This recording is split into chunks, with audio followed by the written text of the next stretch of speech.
రాయచోటి నియోజకవర్గంలో టీడీపీ కార్యకర్తల ఆత్మీయ సమావేశాన్ని నిర్వహించారు. దుర్మార్గమైన పాలనను అంతమొందించే కాలం దగ్గర పడిందని తెలిపారు.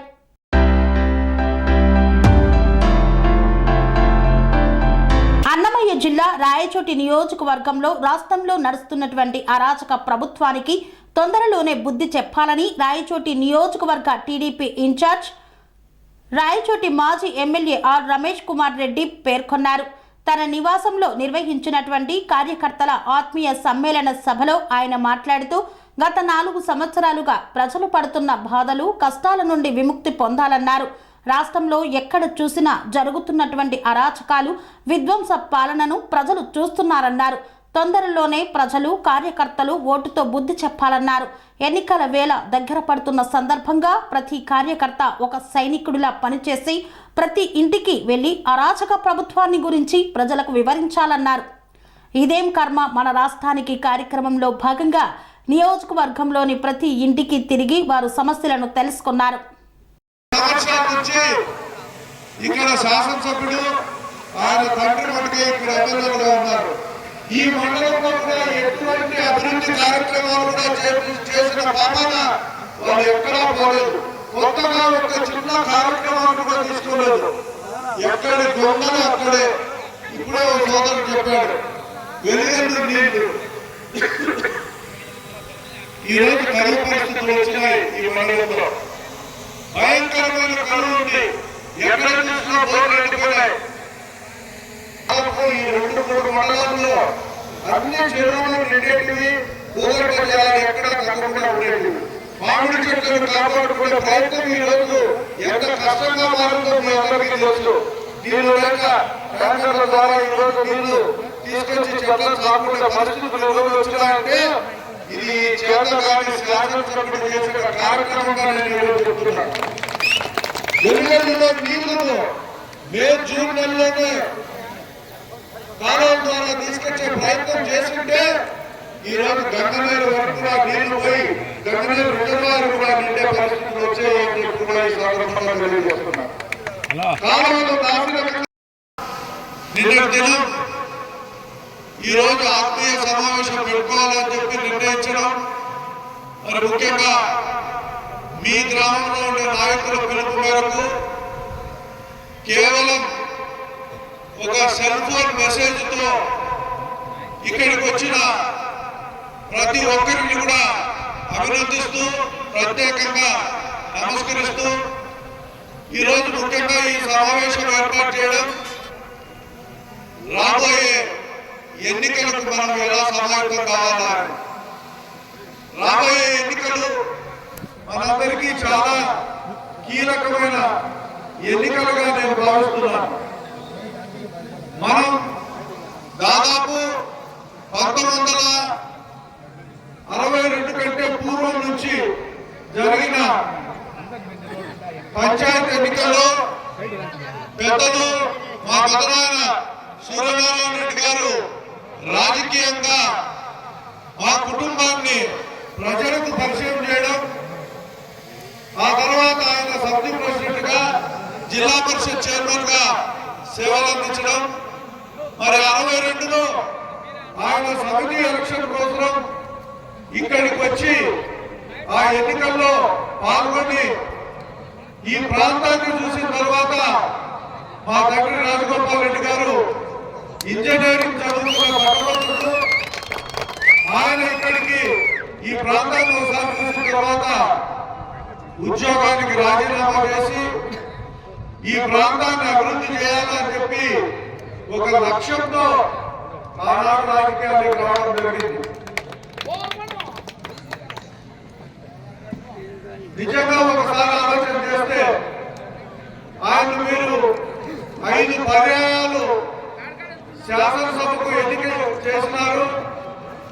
ఆయన పివి నరసింహారావు మంత్రివర్గంలో కొద్ది రోజులు మా అభిమాన నాయకుడు తెలుగుదేశం పార్టీ వ్యవస్థాపక అధ్యక్షుడైన పూజ్యులు ఎన్టీ రామారావు గారి కేబినెట్ లో ఆయన మంత్రిగా పనిచేయడం జరిగింది.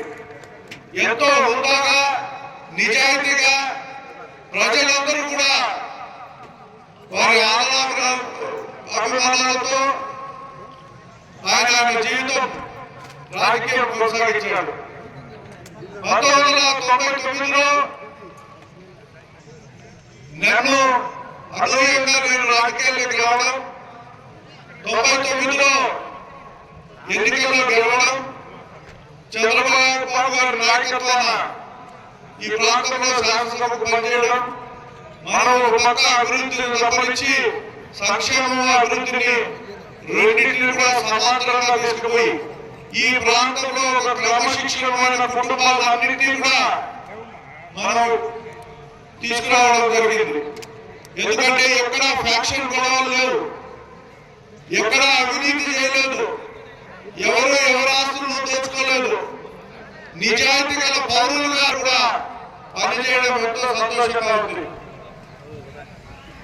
గత 25 సంవత్సరాలుగా తెలుగుదేశం పార్టీలో ఒక సభ్యుడిగా, నియోజకవర్గ ఇన్ఛార్జిగా, జిల్లా పార్టీ అధ్యక్షుడిగా ఎన్నో గురుతరమైన బాధ్యతలు ఒక చేస్తూ పార్టీని బలోపేతం చేయాలనే ప్రయత్నం చేసే భాగంగానే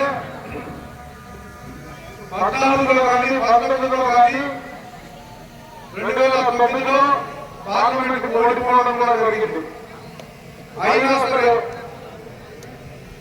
3 సార్లు ఓడిపోయిన మీ అందరి పైన ఉన్న అభిమానంలో ఈ జీవితమే మీకు అంకితం అనే ఒక భావన ఈ ప్రాంతం విడిచిపోయేది, ఈ ప్రాణం తప్పనించి రాజకీయంలో రాజకీయంలో ఉంటాము, శాసనసభ ఎన్నికలకు పోటీ చేయాలా, చాలా మందికి రుణం తీర్చుకునే అవకాశం భగవంతుడు నాకు ఇస్తాడని చెప్పి కూడా ఈ సందర్భంగా మీ అందరికీ కూడా విజ్ఞప్తి చేస్తున్నాను. నాకు ఆ బాధ్యత ఉంది. ఎంతో మందికి రుణపడి ఉన్నారు, ఎంతో మందికి ఎన్నో చేయాలా. మీరు కూడా లెక్కాచారాలు సరి చేసుకునే అవకాశం మీకు రావాలని చెప్పి భావించే వాళ్ళలో ఇదే మనం ఆశించినాం. ఈరోజు గడిచిన 3 సంవత్సరాలుగా కరోనా తర్వాత తెలుగుదేశం పార్టీని గడప గడపకు ఇంటికి తిరిగి పరిచయం చేసి ఈ ప్రభుత్వం తీసుకుంటున్న అరాచకాలైతేనేమి, అవినీతి పోకళ్ళు ప్రజలకు వివరించి మన నాయకుడు చంద్రబాబు నాయుడు గారి కార్యక్రమాలను మనం తీసుకోవడం జరిగింది. అయితే ఇంత చేసిన చాలా బాధాకరమైన విషయాలు ఏమంటే సరిగా పనిచేయడం లేదు అనే ఒక బాధను నాకు ఈ పార్టీలో కొంతమంది సభ్యులు, అదొక బాధాకరమైన సంఘటన. నేను తిరిగినంతగా నాకు తెలిసి ఈ జిల్లాలో కంప్లీట్ రాయలసీమలో కూడా ఎవ్వరు కూడా చేయనంత పార్టీ పని చేసిన వ్యక్తిని నేను.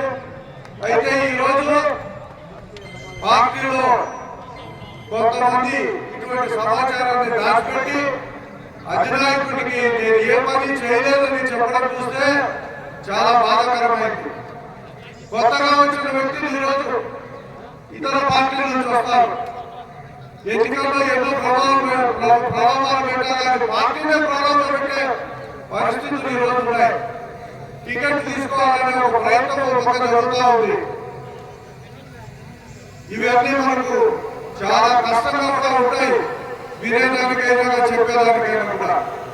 ఒక బాధ్యతగా నియోజకవర్గంలో ఇన్ని సంవత్సరాలు ఒక్కరి గడప లేదు, చూడని మనిషి లేదు, తిరిగి ప్రతి ఒక్క కార్యక్రమాన్ని ప్రజలకు చేరవేస్తే ఈరోజు కొన్ని విషయాలు కొంతమంది ద్వారా బయటికి రావడం, సరే ఈ జీవితంలో పోరాటం. పనేసియా మెరిడియన్ హాస్పిటల్స్ ప్రతి సామాన్యుడికి అందుబాటులో అంతర్జాతీయ వైద్య ప్రమాణాలతో వైద్యం, 24 గంటల అంబులెన్స్ సర్వీసుతో పాటు అత్యవసర సేవలతో ఏర్పాటైన చికిత్సా విభాగం, మా దగ్గర గుండె సంబంధిత మూత్రపిండ కాలేయ కంటి జబ్బులకు మోకాళ్ల శస్త్రచికిత్సతో పాటు కోవిడ్-19 బ్లాక్ ఫంగస్ వంటి వైరస్లకు అన్ని రకాల ఆరోగ్య సమస్యలకు నమ్మకమైన అత్యాధునిక వైద్య చికిత్సను అందిస్తున్న హాస్పిటల్ పనేసియా మెరిడియన్ హాస్పిటల్స్. మీ ఆరోగ్య సమస్య ఏదైనా ఇప్పుడు పరిష్కారం సాధ్యం.